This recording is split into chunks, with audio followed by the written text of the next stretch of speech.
Assalamualaikum warahmatullahi wabarakatuh. Saya Safriansyah Zulkarnain akan mengulas tentang liputan khusus yang bertajuk Basa-basi Investigasi Seruyan. Seruyan memang dikenal publik hari ini belakangan ini karena memang ada tragedi yang cukup naas yang menewaskan satu orang warga Desa Bangkal, Seruyan, Kalimantan Tengah. Dia bernama Gijik yang tertembak di bagian punggung dan menembus hingga bagian dada sebelah kiri. Dia tewas di tempat yang diduga memang pelurunya itu datang dari aparat kepolisian. Jadi memang sebelum tragedi itu terjadi banyak em, demonstrasi yang dilakukan oleh warga yang menuntut hak plasma kebun sawit kepada PT Hamparan Masawit Bangun Persada atau PT HMBP. Jadi memang ini bukan 1-2 hari belakangan ini, tapi konflik agraria ini memang sudah berasal ataupun berawal dari belasan tahun lalu. Memang sejak kemunculannya PT HMBP di 2004 itu sudah menuai pro kontra di tengah-tengah masyarakat. Hingga mungkin bergulir pada 2013 muncullah sebuah kesepakatan antara warga dengan perusahaan dan memang merujuk pada ketentuan perundang-undangan. Memang warga diberikan hak minimal 20% dari total lahan HGU atau hak guna usaha dari PT HMBP. Cuman memang selama belasan tahun hingga 2023 PT HMBP tidak memberikan satu haknya kepada warga Seruyan ataupun warga Bangkal, Kalimantan Tengah. Inilah yang memicu dan akar masalah terjadinya satu konflik atau perseteruan antara warga dengan perusahaan.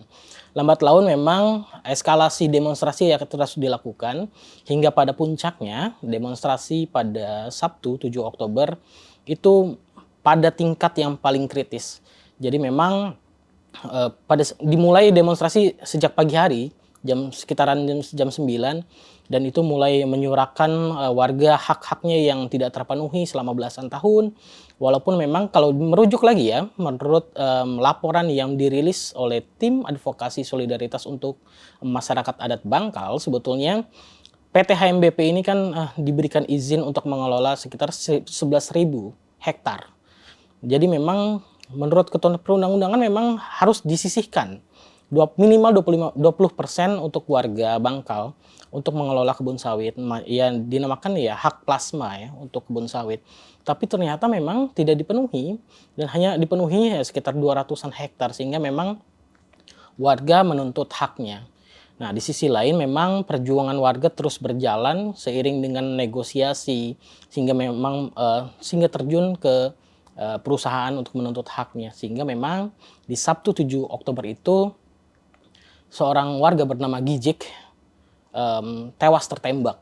Yang pelurunya itu datang dari arah belakang yang menembus punggung hingga dada bagian kiri. Tapi memang peluru itu tak hanya menewaskan Gijik sebetulnya. Jadi peluru itu lanjut berlari lagi pelurunya ke arah rekan Gijik yang bernama Taufik Nurrahman yang masuk pelurunya ke bagian pinggang. Namun memang Taufik mengalami luka yang berat sehingga memang harus dirujuk ke rumah sakit yang lebih mumpuni dari segi fasilitas medis. Jadi memang detik-detik kematian Gijik menjadi salah satu presiden buruk dalam konflik agraria di Indonesia, terlebih di Kalimantan Tengah. Jadi memang selain memang satu nyawa yang melayang dalam konflik agraria antara warga dengan PT HMBP dan hari ini juga banyak pro kontra bahwa dituding memang aparat kepolisian menjadi sumber letusan peluru itu muncul dan menembus badan ataupun tubuh dari Gijik dan bersarang di tubuh rekannya juga di Taufik Nurrahman. Di sisi lain memang Kabid Humas Polda Kalimantan Tengah, Kombes Pol Erwan Munaji itu menerangkan bahwa semua tudingan-tudingan itu tidak benar. Bahwa memang polisi tidak menggunakan peluru tajam. Dan bagi bantahan dari Polda ya memang apabila ada suatu aksi tentu polisi juga akan menyiapkan skenario reaksi. Tapi memang ya namanya masa itu unpredictable sehingga memang eskalasi demonstrasi di hari Sabtu mungkin memuncak sehingga memang menewaskan Gijik dan Taufik. Tapi sampai sejauh ini memang peluru itu tidak bertuan. Jadi memang desing peluru tak bertuan yang menjadi salah satu lirik dari Superman is Dead ya, Sunset di Tanah Anarki itu terjadi nyata di Desa Bangkal Seruyan karena peluru itu melesat ke tubuh Gijik, menembus di area vital sehingga memang itu langsung tewas seketika dan langsung bersarang di Taufik Nur Rahman, tapi itu tidak diketahui sampai sekarang itu pelakunya siapa. Sehingga memang pihak keluarga dan warga secara keseluruhan di Desa Bangkal juga menuntut keadilan. Nah, dari sini walaupun memang dari Polda itu membantah, tapi memang proses kematian dari Gijik dan luka berat yang dialami oleh Taufik Rahman masih bergulir dan masih diselidiki. Maka banyak pihak yang menilai bahwa kasusnya itu mandek. Seakan memang ada satu arah melintang yang menghambat proses penegakan hukum di Desa Bangkal Seruyan, Kalimantan Tengah. Kematian Gijik dan luka berat yang dialami oleh Taufik Nur Rahman tetap menggantung dan belum ada penyelesaian yang tuntas di Polda Kalimantan Selatan. Ya, bahkan memang belakangan ini Komisi Kepolisian Nasional atau Kompolnas dan Komnas HAM juga turut andil dalam melakukan klarifikasi dan investigasi untuk menguak sebetulnya bagaimana proses penyelidikan dan menguak bagaimana kasus kematian Gijik dan luka berat yang dialami oleh Taufik Nur Rahman. Nah, hari ini memang tim redaksi apahabar.com ingin menyoroti bagaimana determinasi dan perkembangan kewenangan yang dimiliki oleh polisi, dalam hal ini Polda Kalimantan Tengah, untuk bisa menuntaskan kasus ini. Karena memang dituding sedari awal dari tim advokasi solidaritas untuk masyarakat adat Bangkal memang menduga terduga pelakunya ini merupakan salah satu bagian dari jajaran aparat kepolisian yang saat itu terjun mengawal ataupun mengamankan aksi demonstrasi warga. Ya, sehingga memang dikhawatirkan ada konflik of interest, sehingga memang buktinya sampai sejauh ini kasusnya masih menggantung dan mandek. Bahkan uji balistik peluru ataupun proyektil peluru pun belum diketahui sampai sekarang. Sehingga memang lagi-lagi peluru tak bertuan yang hari ini secara nyata bisa kita saksikan bahwa telah menewaskan Gijik dan melukai Taufik Nur Rahman. Tapi memang di sisi lain bahwa upaya polisi itu tetap kita tagih untuk secara profesional dan adil dan akuntabel untuk bisa menguak kasus ini. Di sisi lain juga Komisi Kepolisian Nasional, Kompolnas juga memiliki wewenang juga untuk menagih komitmen Polri untuk bertindak ataupun melakukan langkah-langkah yang terukur. Sehingga memang ini yang akan dikhawatirkan sebetulnya. Apakah menggantung itu apa yang menjadi alasan? Termasuk dari Komnas HAM. Jadi Komnas HAM kan memang dibebankan tugas untuk melakukan investigasi, apalagi berkaitan dengan hak asasi manusia. Jadi memang tim advokasi masyarakat Bangkal menilai ini extrajudicial killing. Jadi pembunuhan yang di luar hukum, sehingga memang ini semestinya menjadi salah satu domain dari Komnas HAM juga untuk bisa menguak itu.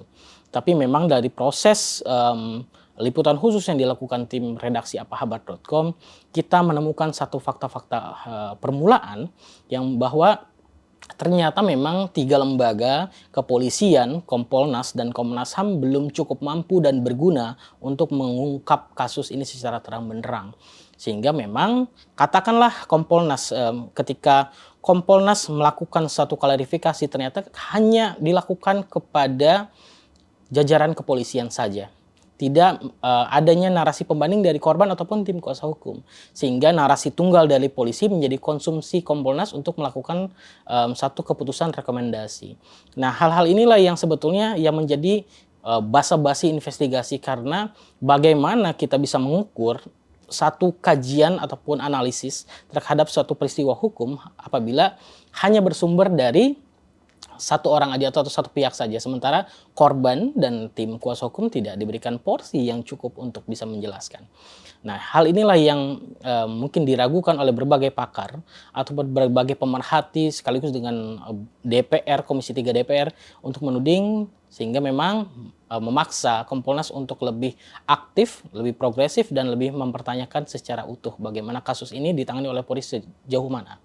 Nah, di sisi lain, Komnas HAM juga memang sampai sejauh ini sudah melakukan pemantauan pemantauan-pemantauan yang memang sudah menjadi aktivitas kesehariannya Komnas HAM. Jadi memang pelanggaran hak asasi manusia ataupun pelanggaran-pelanggaran yang menghilangkan nyawa seseorang itu memang jadi domainnya Komnas HAM. Bahkan memang Gijik tewas pada Sabtu 7 Oktober 2023. Memang Komnas HAM sudah mengendus itu. Adanya potensi, adanya gesekan-gesekan yang timbul akibat konflik agraria. Bahkan memang Komnas HAM di bulan September atau 1 bulan sebelumnya sudah ke sana, sudah ke Seruyan, Kalimantan Tengah untuk memitigasi ataupun mengumpulkan informasi yang cukup untuk melakukan penyelidikan. Tapi memang di hari Sabtu 7 Oktober itu nyawa Gijik sudah kadung melayang, sehingga memang tentu publik juga mempertanyakan dan menagih juga kinerja dari Komnas HAM untuk melakukan itu. Jadi memang hari ini belum ada sesuatu temuan, rekomendasi ataupun beberapa butir yang berguna dalam proses penyelidikan kasus kematian Gijik. Sehingga memang dari Komnas HAM kita dorong untuk memastikan bahwa ada satu temuan dari kacamata Komnas HAM terhadap satu tragedi kemanusiaan, salah satunya kematian dari Gijik ini di Seruyan, Kalimantan Tengah. Nah, akhirnya memang dari upaya miris ini, jadi memang keluarga korban, khususnya keluarga Gijik dan keluarga Taufik Nur Rahman tergerak untuk melakukan sesuatu yang lebih, bukan hanya duduk manis menunggu bagaimana proses dilakukan di Polda Kalimantan Tengah, dilakukan oleh Kompolnas dan dilakukan oleh Komnas HAM, tapi memang keluarga korban ingin menuntut dan mencari dan menjemput keadilannya itu sendiri.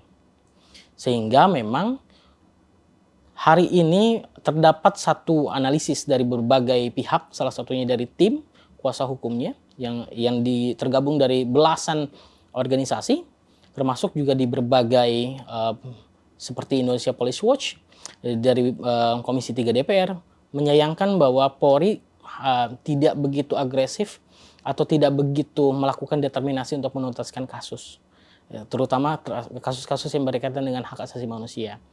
Nah, belakangan bahwa keraguan bahwa Kompolnas mampu memberikan akselerasi yang maksimum untuk kasus ini juga diragukan. Bahkan dari ex-Kabais TNI Sulaiman B. Ponto juga menyatakan bahwa Kompolnas mestinya berada di belakang rakyat, bukan menjadi juru bicaranya Polri.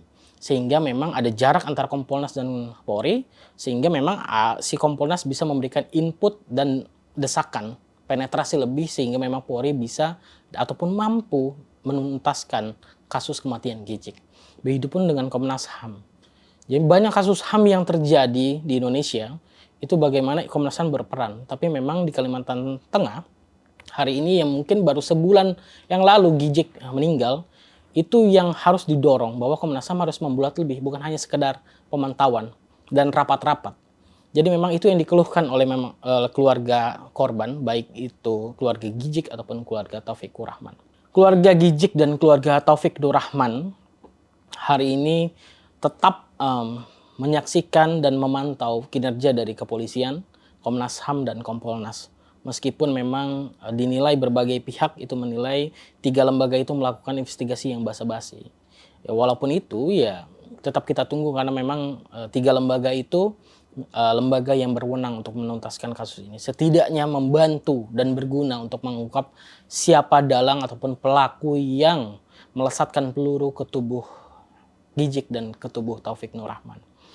Sehingga memang hari ini atau sejauh ini keluarga korban Seruyan yang terlibat bentrok dengan aparat kepolisian di area HGU PT Hamparan Masawit Bangun Persada atau HMBP melakukan upaya lain untuk terbang ke Jakarta mencari keadilan dan menjemput keadilan. Karena keluarga menilai lambatnya kasus ditangani di Polda Kalimantan Tengah ini tidak ada titik temu dan tidak ada titik terang. Dan harus ada upaya lain sehingga memang duka yang dirasakan oleh keluarga itu harus dipertanggungjawabkan oleh orang-orang yang memang berkaitan ataupun terlibat dalam melesatkannya peluru ke tubuh Gijik. Nah, hari ini memang sejauh ini bahwa keluarga korban tetap mengupayakan. Salah satunya mendatangi berbagai lembaga di Jakarta. Salah satunya yang pertama, keluarga korban itu mendatangi Bareskrim Mabes Polri untuk membuat laporan polisi, tapi ternyata pil pahit yang dirasakan oleh keluarga korban. Kenapa? Karena laporannya ditolak oleh kepolisian.